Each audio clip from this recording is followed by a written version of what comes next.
2009년 농림축산식품부는 떡볶이를 한식 세계화 음식으로 선정했습니다. 한국쌀가공식품협회 산하의 떡볶이연구소라는 다소 황당한 연구소도 설립되었지만 별다른 성과를 내지 못한 채 1년 만에 소리소문 없이 중단되었습니다. 떡볶이라는 영문 네이밍과 캐릭터 디자인으로 미국 LA와 네덜란드에서 떡볶이 페스티벌을 열어 홍보에 박차를 가했으나 일회성 행사에 그치고 말았죠. 그리고 2013년 5회 떡볶이 페스티벌을 마지막으로 떡볶이 수출을 위한 홍보와 행사는 중단되었습니다. 음식 문화는 예산을 쏟아부어서 억지로 밀어붙인다고 받아들여지는 것이 아니라 외국인들이 한국을 사랑하고 한국 음식을 먹고 맛있다고 느꼈을 때 자연스럽게 받아들여지는 것이라는 교훈을 얻었죠. 미국 유명 음식 비평 사이트 시리어스이츠닷컴에서는 한식은 어떻게 미국에서 큰 성공을 거두었는가, 그리고 왜 그렇게 오래 걸렸는가라는 제목의 기사에서 한식이 충분한 가치가 있음에도 왜 미국에서 정착되기까지 이렇게 오래 걸렸는지와 한국 음식의 전성기가 이미 시작됐다는 내용을 집중 분석하여 업데이트했습니다. 이 글을 쓴 존 서리코는 뉴욕에 거주하는 작가로 뉴욕타임스, 월스트리트 저널, 빌리지 보이스 등의 음식 관련 글을 쓰고 있습니다. 미국의 한국 요리 열풍이 시작된 것은 더 이상 새로운 소식이 아닙니다. 여기저기서 한식의 점령 신호가 보이죠. 불고기는 이미 미식 용어가 되었습니다. 한식 바비큐는 대부분의 주요 도시에 자리 잡고 있습니다. 한식 버거와 타코 역시 미국의 패스트푸드의 한 장르가 되었습니다. 김치는 핫 아이템입니다. 한식의 유행은 중요한 요리 유행이 모두 그렇듯이 조금씩 시작해서 지금은 확실히 자리 잡고 있습니다. 그렇다면 무엇 때문에 그렇게 오래 걸린 것일까요? 수치로 따지면 한식의 영향은 이민 유형보다 훨씬 급속도로 이루어지고 있습니다. 중국인 이민은 1965년 할당제가 사라진 이후로 치솟아 수세대에 걸친 음식 문화의 동화를 가속시켰습니다. 일본도 1990년대 사라진 10년 동안 경제적 문화적 침체기를 겪으며 음식 문화를 서방으로 전파해 주류 미국 사회의 스시를 소개하는 등 비슷한 과정을 겪었습니다. 하지만 지난 몇 년 동안 한식의 유행은 같은 방식으로 설명할 수 없습니다. 1970년대와 80년대를 거치는 동안 한국 경제가 침체기를 겪으며 한국인의 미국 이민도 증가했습니다. 2007년 이민 인구가 100만을 조금 넘은 한국인 이민의 경우 그중 4분의 1만이 2000년 이후에 도착했는데 한반도의 경제활동이 부활했기 때문입니다. 이곳 미국 사회 이민자의 2.7%만을 차지하는 한식의 인기는 이러한 수치가 보여주는 것보다 훨씬 더 늦게 시작되었습니다. 적어도 다른 동아시아 국가와 비교하면 그렇습니다. 푸드리퍼블릭의 편집자 맨 로드버드에 따르면 이것은 우연한 현상이 아니었으며 한국인들이 별로 유행을 일으키는데 관심이 없었기 때문이라고 합니다. 초기 한식당은 한국인에 의한 한국인을 위한 클럽 같은 분위기에 가까웠습니다. 사실 한국인이 아닌 손님을 모으려는 노력이 별로 없었던 겁니다. 한국 셰프들은 미국인을 위한 음식을 원하지 않았습니다. 한식은 전혀 홍보를 하지 않았어요. 그들은 미국인의 입맛에 맞게 에그롤 같은 것을 만들 필요가 없었죠. 그 결과 한국 요리는 미국 식당에서 망가지는 일이 없었습니다. 미국식으로 괴상하게 변형된 팟타이나 중국 음식인 제너럴 초스 치킨 같은 것이 생겨나지 않았던 것이죠.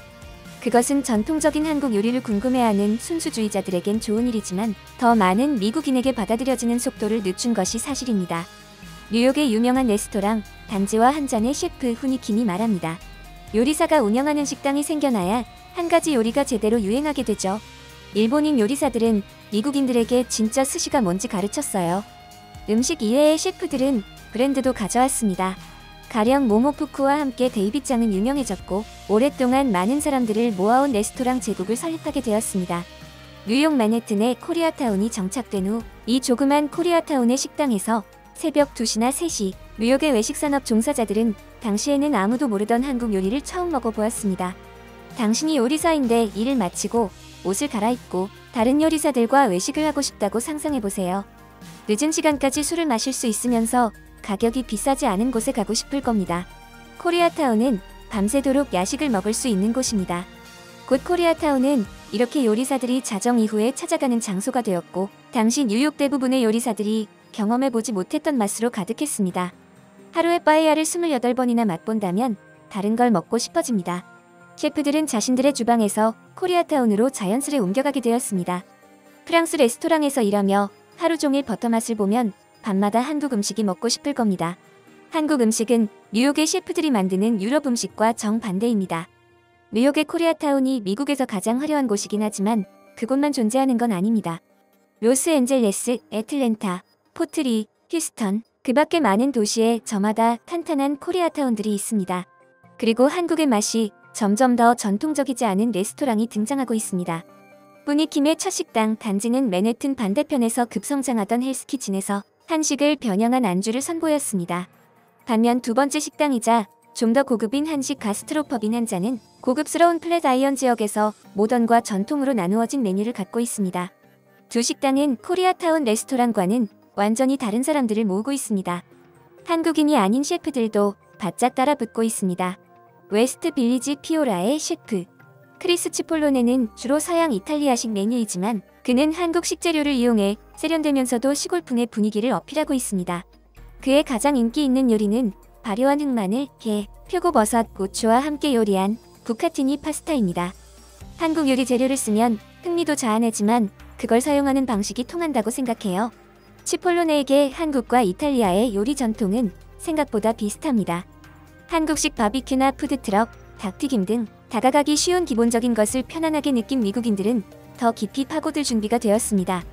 그 덕분에 진짜 한국 요리를 이해하고 포용할 길이 생겼고 그게 바로 핵심입니다.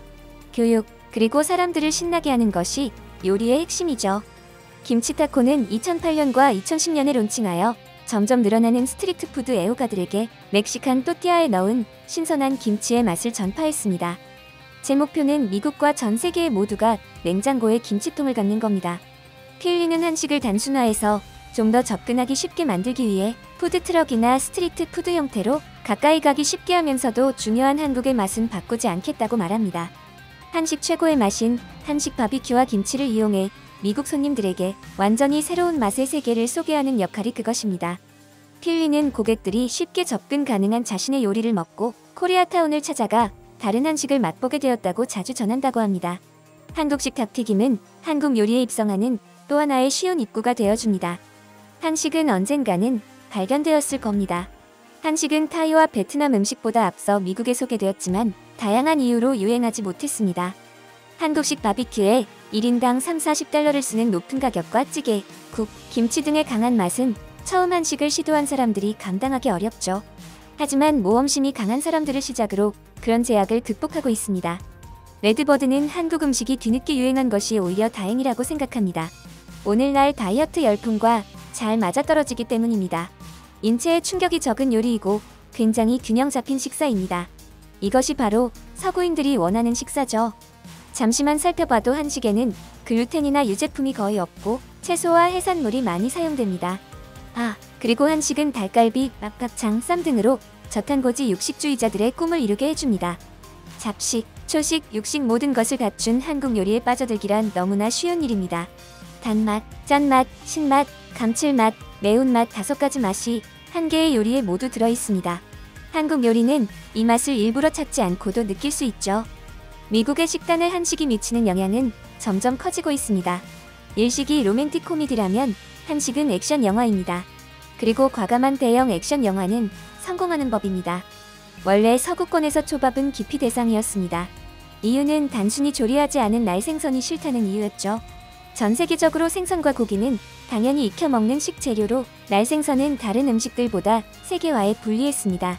오죽하면 서양에서는 1964 도쿄올림픽 개최 당시 날 생선이나 먹는 나라에서 올림픽을 개최할 수는 없다며 보이콧을 시도했을 정도였습니다.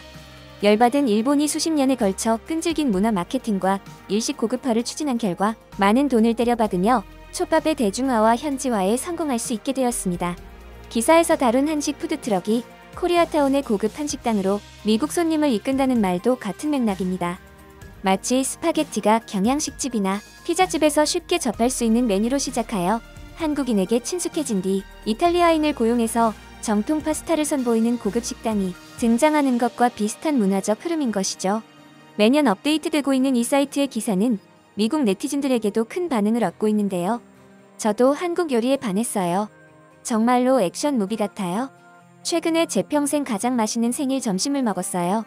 갈비돌솥 비빔밥, 치킨 스시 도시락 조금, 잡채 조금, 고추장이랑 남은 비빔밥을 섞어서 김치와 육수를 먹었는데 와우! 1시간쯤 계속 퍼먹었는데 입에서 불이 붙는 느낌이었어요. 그런데도 계속 먹고 싶었어요. 대단했어요. 한마디만 할게요. 순두부찌개 최고예요. 과거에 비해 미국 손님들이 좀 더 도전적인 음식을 많이 시도하고 있다고 덧붙이고 싶네요. 내장이 들어간다는 것과 식감을 생각하면 한식은 정체불명을 대표하는 음식이었어요. 제가 생각하기엔 그게 좋은 점이었죠. 그리고 이곳 시애틀에선 제 집 근처 한 식당에서는 김치찌개에 날달걀을 같이 달라니까 놀라더군요. 이것도 팟타이과의 징후일까요? 인기 있는 몇몇 한식 요리만 제공하는 메뉴는 흥미를 떨어뜨리죠. 제대로 된 반찬이 없으면 한식이 아니에요. 옥수수차, 반찬, 진짜 한식 분위기가 핵심이에요. 한식의 인기가 새로운 것처럼 쓰셨네요. 뉴욕 근교에서 보기에 한식은 80년대 중반부터 인기였어요. 이 지역의 대형 한식당들은 그때도 지금도 밤마다 만석이에요.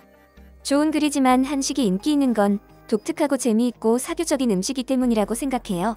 한국에서 지낼 때 온고푸드라는 회사와 야식 투어를 했는데 한국의 음식과 음주 문화를 배워보니 정말 재미있었어요. 한식의 사교적이고 신선한 면면이 정말 좋아요. 특히 김치가 좋아요. 하루 3끼 김치를 먹을 수 있어요.